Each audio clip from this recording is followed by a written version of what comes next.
Assalamualaikum warahmatullahi wabarakatuh. Jumpa lagi teman. Yuk kita langsung aja ke bagian berikutnya. Tapi biasa, sebelum kita masuk ke bagian berikutnya, kita berdoa dulu ya.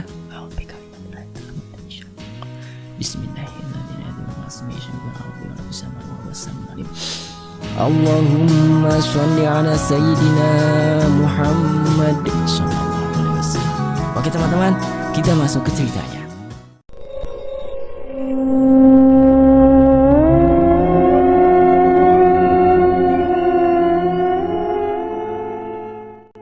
Adnan yang dari tadi kami datang, dia tidak terlihat. Tiba-tiba dia lari ke arah kami. Sambil ngos-ngosan, dia bilang, "Kalian tahu nggak? Di sana sedang ada ritual. Banyak orang ngumpul. Mereka duduk melingkar, mengelilingi sebuah patung. Yang ada di tengah patungnya berkepala burung dengan 4 wajah." Fitri berkata, "Gawat." Kemudian Lia bertanya, "Ada apa, Fit?" Ibuku bilang, "Ibu terus banyak koleksi cerita ya ibumu," kata Santi. Dengerin dulu Santi." Kemudian Riko menimpali, Terusin yang terusin." "Iya gini," kata ibuku, "kalau di hutan bertemu orang sedang mengelilingi patung burung kepala 4, itu tandanya mereka sedang mengatakan ritual dewa hutan." Yuli pun bertanya pada Fitri, "Ritual apa itu?" Fitri pun menjawab, "Sebuah ritual orang pedalaman. Mereka berbicara dengan bahasa yang aneh. Ritual itu bertujuan untuk memberikan sebuah persembahan untuk patung burung yang mereka percaya sebagai dewa yang menjaga hutan." "Terus tujuan mereka apa?" tanya Yuli. "Meminta keamanan bagi hutan agar dijauhkan dari segala penyakit." "Wah, seru berarti. Ayo kita lihat," kata Riko. "Jangan Yang, bahaya." "Bahaya kenapa?" "Ritual ini biasanya membutuhkan pengorbanan dari anak remaja sebagai tumbal untuk sang dewa mereka." Riko pun berkata lagi, "Kita cuma lihat aja dari jauh supaya aman." "Tapi aku tetap takut Yang," kata Fitri. "Kan ada aku. Ayolah, kalau kalian gimana?" kata Riko. Sebagian mereka tidak setuju, namun lebih banyak yang setuju. Akhirnya kami yang tidak setuju terpaksa harus ikut mereka karena yang setuju lebih banyak. Kami lalu berjalan menuju arah yang dikatakan Adnan dan dia yang memimpin jalan. Aku melihat dari kejauhan saja. Mereka melakukan sebuah tari-tarian mengelilingi patung itu. Dan tidak lama setelah itu, terlihat tangan mereka melambai-lambai ke arah patung burung seperti sedang melakukan penyembahan. Terlihat di tengah itu terbaring seorang pemuda yang diikat. Mungkin itu orang yang mereka culik. Kami semua menyaksikan dengan penuh ketakutan. Sampai tiba pada sebuah adegan di mana membuat kami hampir muntah. Pemimpin ritual itu mengangkat sebuah tombak dan menancapkan ke dada pemuda yang diikat. Salah satu dari peserta memberikan sebuah mandau kepada pemimpin ritual dan langsung ditebaskan ke tangan orang yang ditombak tadi. Darah yang keluar dikumpulkan dengan sebuah wadah dan terlihat pemimpin ritual menuangkan darah tadi ke kepala patung burung. Ketika pemimpin ritual menebaskan mandaunya ke leher orang itu, Santi teriak histeris yang membuat mereka menyadari kehadiran kami. Mereka langsung menatap ke arah kami dan langsung mengejar kami. Kami langsung saja lari tanpa peduli arah dan saling terpisah. Aku juga lari gak karuan arah. Asal lari saja yang penting bisa selamat. Ketika dekat sebuah pohon besar di depan, tiba-tiba muncul seseorang membawa kayu dan aku sepertinya saat itu dipukul hingga membuat aku pingsan. Pas bangun, aku sudah berada di sebuah ruangan yang lumayan gelap dengan dinding tanah di sekeliling. Aku Aku rasa itu sebuah goa, atau mungkin juga ruang bawah tanah. Aku lihat teman-teman yang lain juga ada, namun masih tidak sadarkan diri dengan masing-masing juga diikat sama sepertiku. Terlihat di pojokan ada Zoya yang sudah bangun. Karena sadar ada yang sudah bangun, dia langsung menoleh ke arahku. "Sudah bangun kamu?" kata Zoya. "Iya." "Kita ada di mana?" kataku. "Ruang bawah tanah. Coba perhatikan sekeliling, semuanya tanah." "Kok bisa kita ada di sini? Bukannya tadi sudah lari ya?" "Kemungkinan kita ditangkap." "Kamu kok bisa kena tangkap juga? Kan punya pengawal yang sakti." Lupa ya Zian, kan mereka baru aja pulang." "Oh iya, jadi gimana ini kita?" "Gak tahu. Kita tunggu aja yang lain bangun, baru kita bahas gimana cara pergi dari sini." Tidak berapa lama, yang lain mulai bangun satu persatu. Dan mereka semua sama-sama kaget dan bingung sedang di mana dan kenapa bisa ada di tempat ini. Namun di antara kami ada seseorang yang terlihat asing. Dia diikat jauh di pojokan dan dalam keadaan tertidur. Bukan pingsan seperti kami. Kelihatannya dia sudah lebih dulu dikurung di tempat itu daripada kami. "Itu siapa yang di sana?" kata Adnan. "Gak tahu, coba bangunin," kata Riko. Lia, bangunin dia. Kamu lebih dekat. Lia memanggil-manggil orang itu. Woi, bangun oi." "Jangan-jangan dia mati," kata Santi. "Masih nafas itu, coba lihat dadanya masih gerak." Begitupun kata Ayu. Dan beberapa saat dia terbangun dan kami ajak bicara. Dia bilang namanya Agus. "Kamu siapa?" Santi berkata kepada Agus. "Kalian yang siapa? Kenapa tiba-tiba ada di sini?" "Aku Agus." "Aku Santi. Dan mereka teman-temanku. Kami sepertinya ditangkap orang pedalaman." "Kalian harus hati-hati. Aku juga ditangkap saat berkemah dengan teman-temanku." "Dan sekarang temanmu ada di mana, Gus?" "Mereka semua mati." "Mati?" Dia kaget nih, Ayu.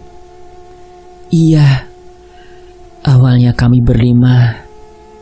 Namun setiap hari dia membawa temanku dan tidak pernah ada yang kembali. Satu persatu temanku hilang. Sekarang hanya tersisa aku.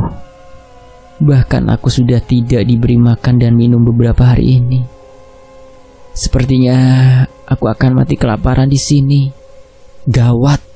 Sepertinya teman kamu ditumbalkan untuk dewa hutan, persis yang kami lihat waktu itu," kata Fitri. "Kalian melihat temanku?"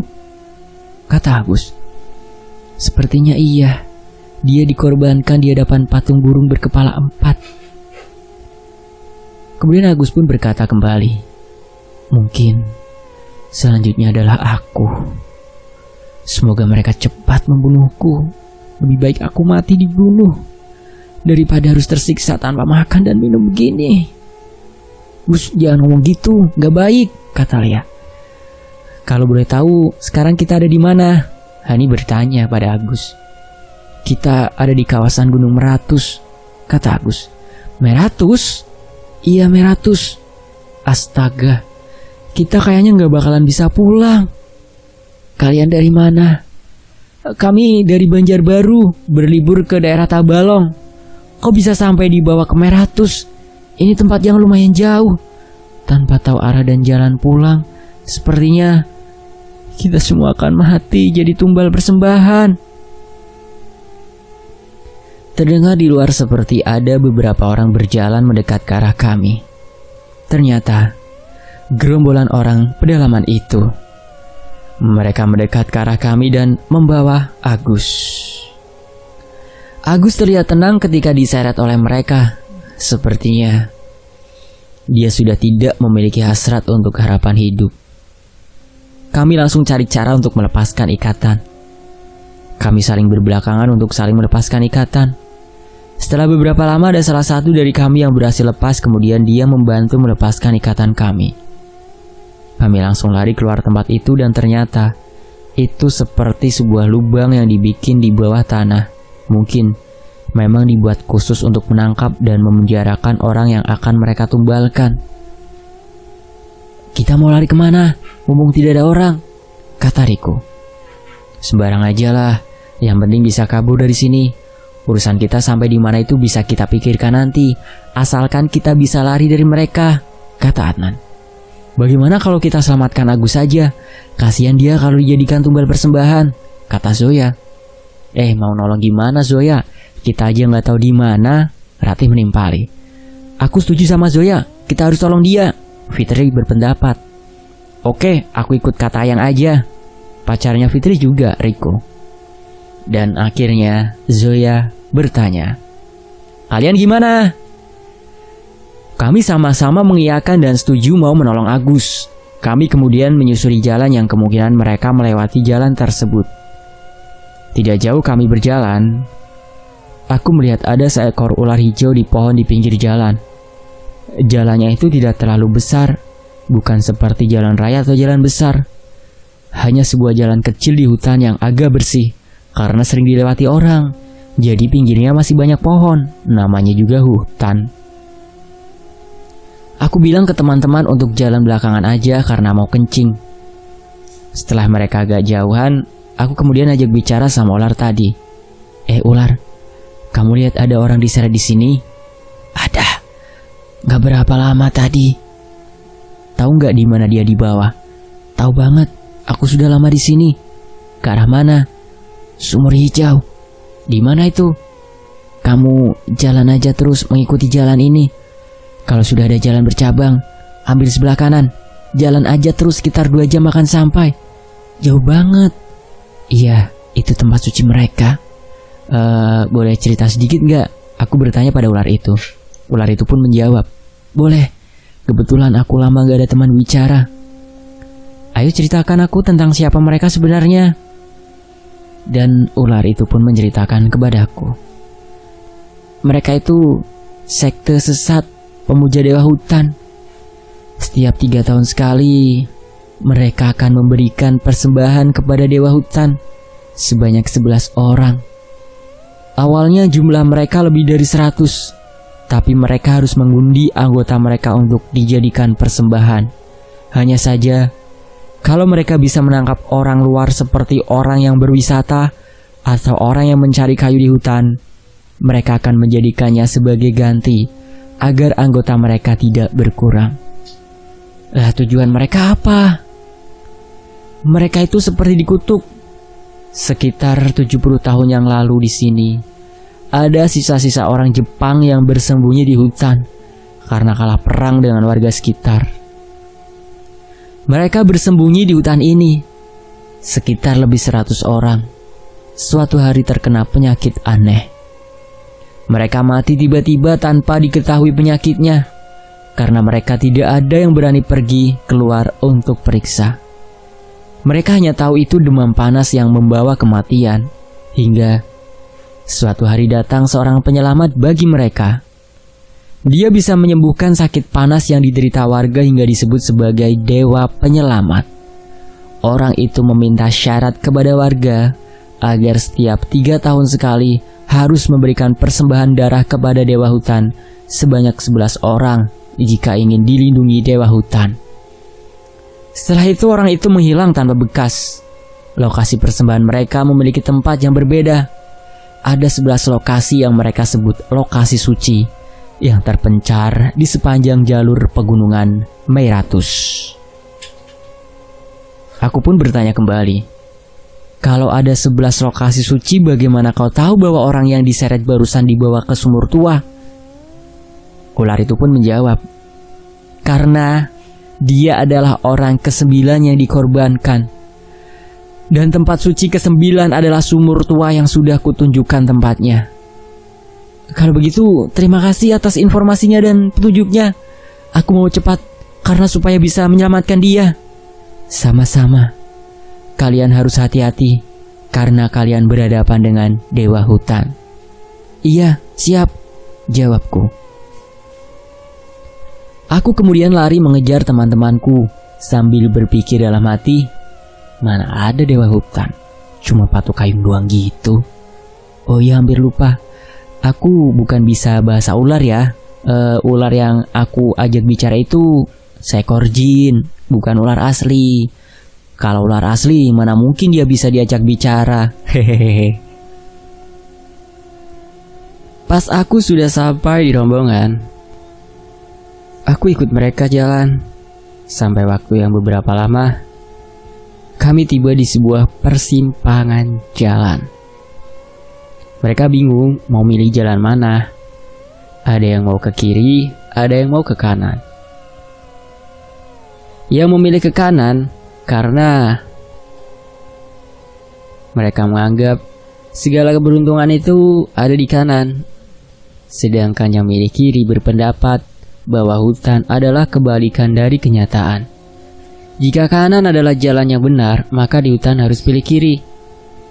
Aku berinisiatif untuk mengundi batu keberuntungan yang aku dapat sama Zoya dari tombak kunti itu.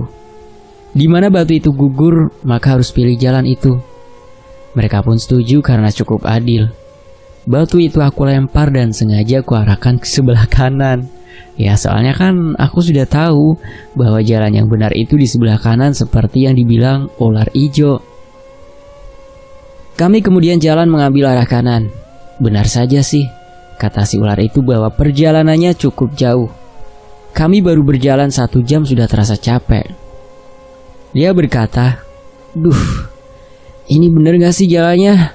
Sudah berapa lama ini kita jalan, tapi belum sampai." "Sudahlah, jangan ngeluh. Kalau capek kita istirahat dulu di sini," kata Ratih. Untung saja persediaan minum kami masih banyak. Hanya saja persediaan mie instan sudah mulai menipis. Setelah istirahat yang cukup, kami lanjut perjalanan. Sampai kira-kira setengah jam, kami melihat ada beberapa buah semangka. Kami langsung menghampiri buah itu dan kebetulan ada beberapa biji yang terlihat masak. Tanpa pikir panjang, Riko langsung membenturkan buahnya ke batang pohon dan pecah. Cipratan airnya mengenai bibirku dan gila, rasanya benar-benar manis. Beberapa teman yang lain memetik buah yang tersisa untuk dimasukkan ke dalam tas. Sedangkan yang kami makan bersama kalau nggak salah waktu itu cuma 4 biji. Itu pun sudah membuat kami kenyang karena buahnya lumayan besar. Kemungkinan itu pohon semangka liar yang tumbuh karena bijinya bekas binatang. Zoya berkata, "Ayo lanjut lagi. Kalau terlalu lama istirahat nanti kita bisa telat." Ini buah yang kita bawa ada 6. Cowok-cowok bawa masing-masing 1 di tas dan satunya cewek yang bawa, kata Adnan. "Fitri tasnya besar, kamu yang bawa ya Fit," kata Lia. Jangan pacarku dong, buahnya aja besar, masa harus bawa buah semangka lagi?" kata Riko. Kamu kok gitu yang? Bikin malu aja, kata Fitri. "Maaf yang bercanda, tapi biar yang lain aja yang bawa, aku gak tega sama kamu." "Yaudah sini, aku aja yang bawa, kebetulan bawaanku sedikit," kataku. Emang bener sih, Fitri punya perabotan yang besar. Ya, kami melanjutkan perjalanan yang lumayan lama hingga sampai di dekat sebuah air. Kalau dibilang sumur boleh, dibilang danau juga boleh, karena lumayan luas perairannya. Tapi karena ular ijo bilang itu sumur, kita sebut sumur aja ya. Sumur itu memiliki air yang berwarna hijau, tapi hijaunya bukan karena jernih dan pantulan langit, melainkan karena airnya berlumut. Saat kami sampai di sana, terlihat para anggota sekte itu sudah menuangkan darah ke kepala patung burung. Sepertinya kami sudah terlambat untuk menyelamatkan Agus. Lia dengan cepat menutup mulut Santi, karena sebelumnya itu gara-gara Santi teriak histeris yang menyebabkan kami ketahuan dan ditangkap. Setelah menuangkan darah, pemimpin ritual kembali menebas leher Agus dan mengambilnya, kemudian mengangkat dengan tangan ke atas sambil berlutut di hadapan patung itu. Kalian pernah lihat seorang prajurit menyerahkan sesuatu kepada raja? Nah, begitulah posisi dia. Jika sebelumnya kami hanya sempat melihat adegan menebas kepala, kali ini kami melihat adegan yang lebih lanjut. Tidak berapa lama, patung itu mengeluarkan asap hitam, dan di depan patung muncul sesosok makhluk yang mirip patung itu, berbadan manusia, punya tangan dengan kuku yang panjang, berkaki 3, tapi bukan larutan cap kaki 3 ya. Dan memiliki kepala burung berwajah 4. Kalau kalian pernah nonton kartun Krishna yang mana Dewa Brahma punya wajah 4, ya begitulah bentuk kepala burung tadi. Eits, bukan bermaksud untuk menyamakannya atau sara lo ya. Ingat teman-teman, hanya ingin memudahkan paham saja. Pahami ya, jangan salah paham nih. Ntar aja sumbu pendek yang langsung kena api. Oke, kita lanjut. Dia mengambil kepala Agus dan menghisap ubun-ubunnya. Kemudian kepala Agus lenyap seketika dari tangannya. Melihat adegan itu, Santi langsung pingsan. Entah dia pingsan karena takut atau tidak bisa bernafas gara-gara hidung dan mulutnya ditutupin pakai tangan oleh Lia. Melihat Santi pingsan, Ayu membangunkan Santi. Santi, bangun Santi. Hanya saja suaranya terlalu keras hingga membuat mereka mendengar dan langsung menyadari keberadaan kami. Kami langsung lari dan Adnan menggendong Santi di belakang. Karena jaraknya cukup jauh dengan mereka, membuat mereka tidak bisa mengejar kami. Tiba-tiba makhluk tadi sudah ada di depan kami. Kami tercengang ketika melihatnya dari dekat. Ternyata sangat mengerikan. Kami langsung balik arah untuk lari. Ternyata kami malah ketemu sama orang sekte sesat itu. Sekarang, posisi kami benar-benar tidak menguntungkan. Di satu sisi kami dihadang oleh makhluk mengerikan, sedangkan di sisi lain kami dihadang oleh anggota sekte sesat. Kira-kira bakal seperti apa kelanjutan kisah ini? Cari tahu di bagian berikutnya ya. Sampai di sini dulu. Admin undur diri dan wassalamualaikum warahmatullahi wabarakatuh. Sampai jumpa di bagian berikutnya. Tetap di Fakta Sejarah.